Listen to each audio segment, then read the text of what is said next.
1 তারিখ সকালবেলা আমরা বেরিয়ে পড়লাম মেট্রোতে করে 3 জনে মিলেই দক্ষিণেশ্বরের উদ্দেশ্যে। আর রিহানের এটা ছিল কিন্তু ফার্স্ট মেট্রো রাইড। ও হেভি এনজয় করেছে। ফাইনালি আমরা পৌঁছে বেরিয়ে পড়লাম মন্দিরের উদ্দেশ্যে মেট্রো স্টেশন থেকে। বাট দেখি স্কাই ওয়াকে গেট থেকে শুরু হয়ে গেছে লাইন। আমরা দেখে তো প্রথমে ভয় পেয়ে গেলাম। মেন গেটের সামনে দেখি শুধু মানুষের ঢল, প্রচুর মানুষ এসেছিলো। যাই হোক, আমরা ভাবলাম মন্দিরে এসেছি, এই বাইরে থেকেই দর্শন করি অ্যাটলিস্ট।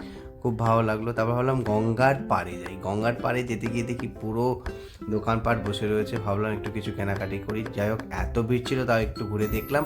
দেখে ব্যাক করে আসলাম, দেখলাম মন্দিরের সামনে একটা ফুড প্লাজা হয়েছে নতুন, দারুণ সুন্দর। আর ঠিক সন্ধেবেলা ফাউন্টেন চালু হলো, অসাধারণ লাগছিল দেখতে।